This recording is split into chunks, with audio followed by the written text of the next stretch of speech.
주식 차트에서는 세 가지가 가장 중요합니다.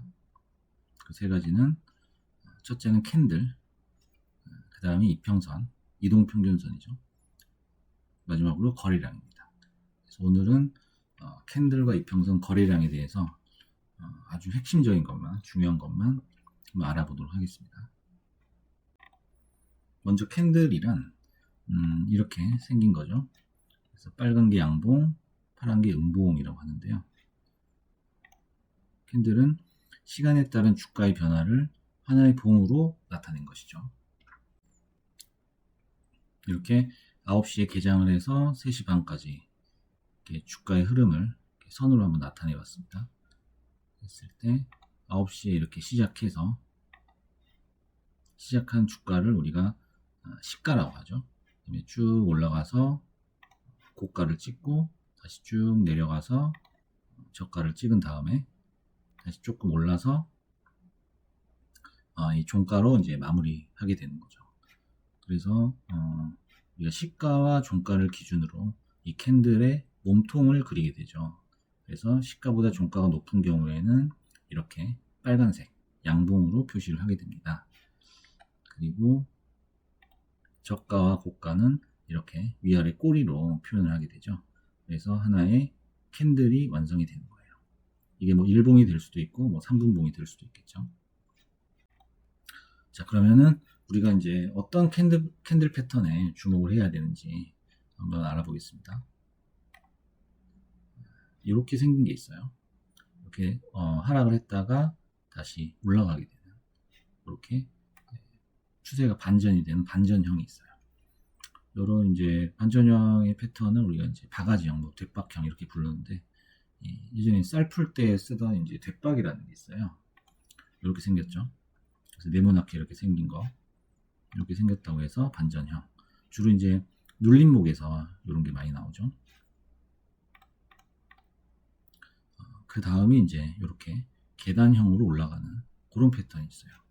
그거는 이제 보통 돌파형이라고 이제 말을 하게 되는데, 주로 이제 전고점이 이쪽에 이렇게 있을 때 여기를 강하게 뚫고 올라가는 그런 형태를 띠게 됩니다. 그래서 이 모양을 이렇게 보시면 이제 신봉선이 이런 이제 제스처를 했었는데, 이런 신봉선의 팔 모양하고 상당히 비슷하죠. 그래서 이제 반전형하고 돌파형이 대표적인 상승을 예고하는 그런 캔들 패턴이다. 이렇게 알아두시면 좋을 것 같아요. 그래서 눌림목에서 이런 반전형 캔들이 나오면 매수 타점이 될 수 있겠죠. 그리고 전고점을 이렇게 강하게 돌파해서 나가는 패턴이 나오면 이건 역시 이제 매수 타점이 될 수가 있는 거죠. 다음은 이제 두 번째로 이평선에 대해서 좀 알아볼게요. 차트를 이렇게 보시면 캔들하고 이제 이렇게 선이 하나씩 그어져 있죠. 그래프 같이. 요걸 이제 이평선, 이동평균선이라고 하는데요. 제가 이렇게 굵게 한번 칠해 봤어요. 이렇게 곡선 모양으로 이렇게 나오게 되죠. 그래서 이평선이라는 것은 현재부터 과거 며칠간의 평균 주가를 곡선으로 이은 것, 이렇게 설명을 할 수 있겠네요.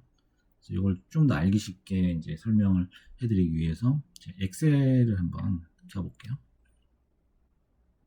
엑셀 이렇게 보시면 7월 1일부터 7월 10일까지의 주가의 변화를 이렇게 엑셀로 제가 적어봤습니다.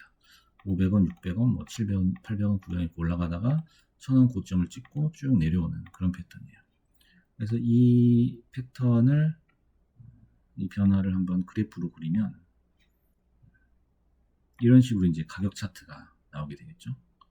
이건 단순한 이제 가격 차트고, 요 밑에 보시면은 이게 이제 이동 평균 값이에요. 그래서 7월 1일부터 7월 5일까지의 평균 값이 700원이 되죠. 그 다음에 7월 2일부터 7월 6일까지 이 5일간의 평균 값이 800원이 돼요. 그래서 쭉 이렇게 계산을 해봤습니다. 요 점들을 이제 하나의 선으로 표현을 하게 되면 이렇게 약간 곡선 형태의 선이 나오게 되죠. 이걸 우리가 이동평균선, 이평선이라고 하는 거죠. 그래서 이거는 어떤 개별 가격의 움직임이라기보다는 어떤 현재 주가의 추세를 나타내주는 아주 중요한 그런 지표로 활용을 할 수가 있겠죠.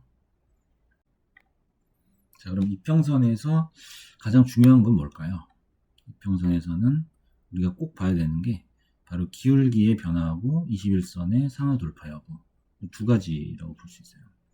약간 뭐 비슷한 얘기긴 한데 그림에서 한번 설명을 드릴게요. 보시면은 이렇게 기울기가 올라갈 때는 플러스 양이죠. 그다음에 내려갈 때는 기울기가 마이너스죠. 이걸 잘 보셔야 되고 이 변곡점에서 이게 기울기가 좀 둔화되거나 기울기가 꺾이거나 이런 이제 모션을 잘 캐치를 하셔야 되고 그다음에 이제 21선의 상하 돌파라는 거는 여기 보시면 이제 빨간 선이 5일선이고 그다음에 노란 선이 21선이에요. 그래서 5일선이 노란색 21선을 이렇게 뚫고 올라갈 때 그 이후에는 이렇게 상승 추세가 나오게 되고 반대로 밑으로 뚫고 내려갈 때 이게 데드 크로스죠. 그러면은 또 상당 기간 주가가 이렇게 빠지게 되는 그런 모습을 보여주게 됩니다. 그래서 결론은 이평선이 왜 중요하냐 하는 거죠. 이평선이라는 거는 결국 거스를 수 없는 대세를 의미하는 겁니다. 거스를 수가 없다라는 거예요. 그래서 뭐 불가항력이다 이거죠. 이 이평선이 이렇게 역배열이 됐을 때는 아무리 뭐 거래가 들어오고 해도 결국엔 다시 빠지게 돼 있어요. 이게 저항을 맞고서 다시 떨어지는 모습을 보이고 요 위에서는 정배열인 상태에서는 매물이 어느 정도 나오더라도 그걸 다시 또 받아먹고 다시 또 올라가는 그런 이제 대세 상승의 모습을 많이 보여주게 되죠. 그래서 이평선에서는 이평선의 기울기라든지 골든 크로스, 데드 크로스가 나오느냐 그 여부가 가장 포인트가 되겠죠. 다음에 이제 마지막으로 거래량입니다. 거래량은 과연 무엇을 의미하냐? 그래서 차트에서 보시면 이 회색 막대 그래프가 거래량이죠. 오늘은 뭐 거래가 이만큼 나왔다. 그다음에 뭐 줄어들었다, 늘어났다 이걸 알 수 있는 거죠. 그래서 거래량은 대중의 관심과 인기도의 척도가 될 수 있어요. 동시에 주가를 움직이는 연료라고도 볼 수가 있어요. 그래서 우리가 물이 들어와야 배가 뜨듯이 주가도 거래가 많이 들어와야지만 시세가 날 수가 있는 거죠.